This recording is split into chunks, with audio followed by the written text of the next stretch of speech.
Wa amma kamalatuha fahiya siddatun. Adapun sempurnanya taubat itu ada 6. Sempurnanya taubat itu ada 6. Tashihut taqwa bil wara'.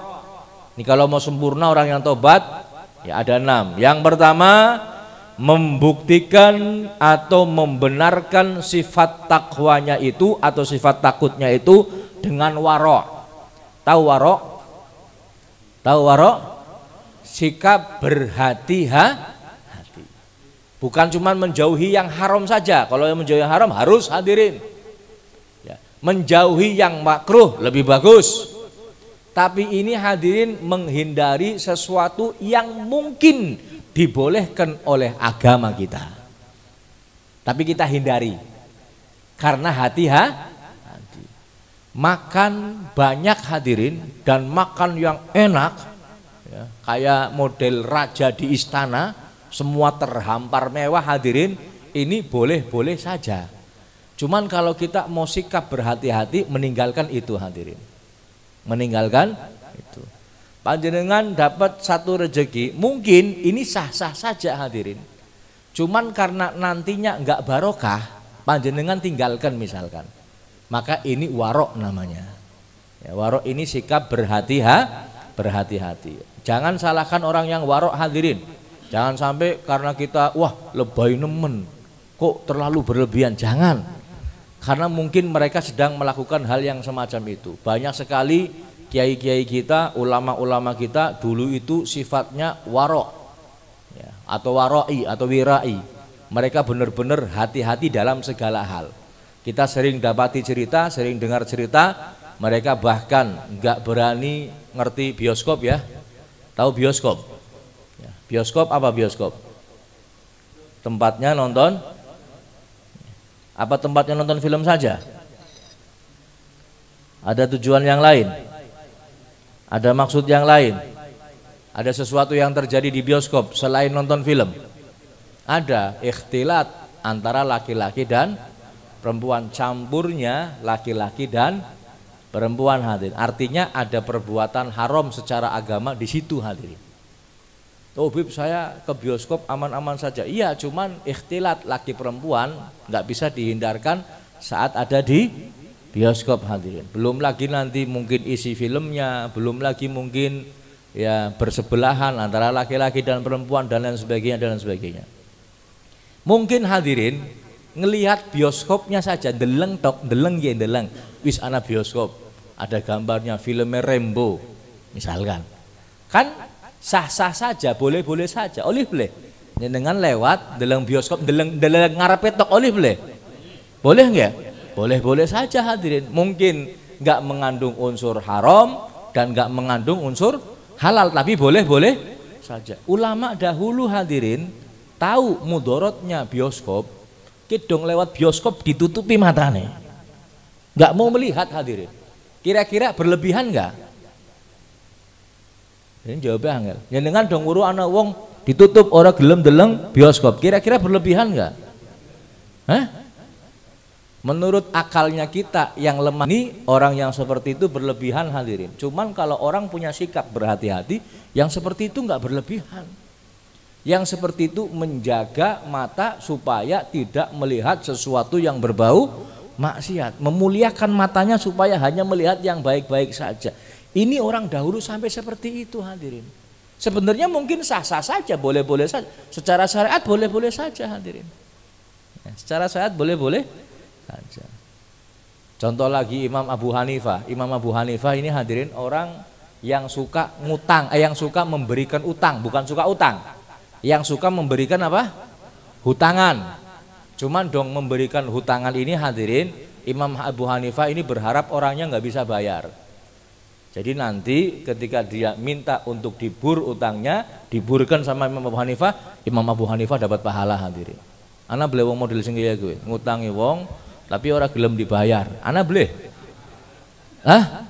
Lah Kak, mokat anak kenallah Habibmu. Jadi misalnya Habib, ya Habibmu kan pengen duit tanah nggak pondok bokat. Nyilih 1 miliar 2 miliar terus orang dibalak. Habib orang saya balak, Habib orang saya mikir, alhamdulillah. Imam Abu Hanifah hadirin, beliau saking hati-hatinya nggak berani berteduh di depan orang yang dia utangi, nggak berani berteduh. Misalkan ada kanopi atau ada pohon, yang punya pohon ini orang yang dihutangi sama Imam Abu Hanifah. Beliau jalan kepanasan, ada pohon, dilihat isdaning wong kiye sing utang nang nyong. Kalau kita, mohon maaf hadirin, kalau ada orang yang utang sama kita, terus kita butuh sesuatu, ya ngomongnya enak, koron degek ngomongnya, karena wongnya utang karo dewek, betul nggak? Malah kadang-kadang ngomong, Dul, mana tuh ono rokok, pede kita nyuruhnya hadirin, betul nggak? Karena utang karo kita orang, bahkan sing utang mungkin kadang-kadang jadi kacungnya kita orang, betul nggak? Betul nggak? Lah, wong sing utang juga orang enak kok, karena duwe utang dikongkon, akhirnya dalam. Imam Abu Hanifah nggak mau hadirin. Kita dong kayak Ki Habib pun cerita kayak Ki sing utang pada nyingkrak hadirin. Ya, cuman saya ceritakan ini dalil buat orang yang ngutangi. Ya, wong sing utang aja nganggo dalil kiye. Ya, jangan pakai dalil ini. Engko ndadak ana wong nagih wis kono aja nagih nyong. Kono ora kemutan ceramah Habibmu mau bengi. Jangan hadirin.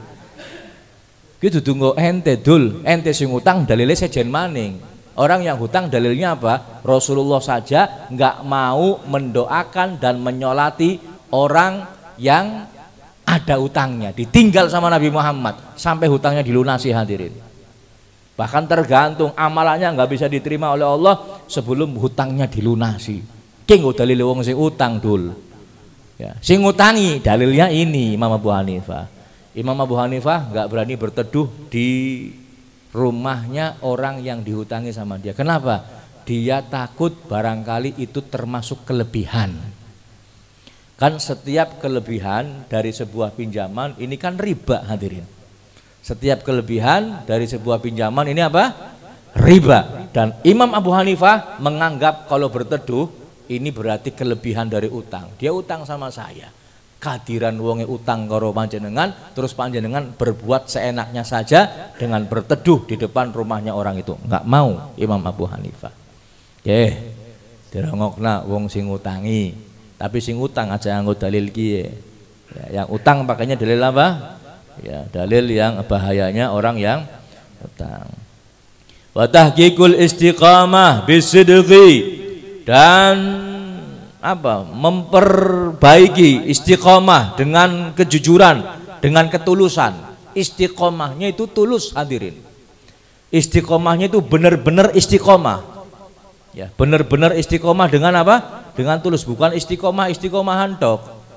Kon istiqomah beb. Mangga terus pengajian. Ya kadang ora sih. Ya. Kon zikir terus, istighfar. Ya zikir. Cuman ya kadang ora. Bukan istiqomah yang seperti itu hadirin. Bukan istiqomah yang hanya di lisan saja, tapi istiqomah yang benar-benar sidik, benar-benar tulus, tanpa tendensi apapun, tanpa sesuatu, benar-benar karena Allah Subhanahu wa tahsinul khuluq bi muamalatil khalqi ma'a musamahatihim. Kemudian yang keberapa? Yang ketiga adalah memperbaiki akhlakul karimah dengan bermuamalah kepada makhluk, kepada manusia dengan penuh toleransi, dengan penuh toleransi. Yang keempat, wa tashmirul amal. Yang keempat, semangat di dalam melakukan satu amalan. Yang kelima, wal i'radu an kulli mu'aridin wa aikin wa kaslin. Dan yang kelima adalah berpaling dari keburukan, dari setiap keburukan, kedurhakaan dan kemalesan. Kalau tobat hadirin jangan sampai malas. Kalau panjenengan mengaku istighfar, tobat kepada Allah, jangan sampai malas. Kalau malas berarti tobatnya itu kurang sempurna. Kalau merasa banyak dosa, merasa pengen tobat, tetap istiqomah ya. Dan juga berpaling dari keburukan serta kemalasan. Yang keenam, wa tarku ma siwallah jumlatan wa tafsila. Yang keenam adalah meninggalkan apa-apa selain Allah Subhanahu wa ta'ala secara menyeluruh.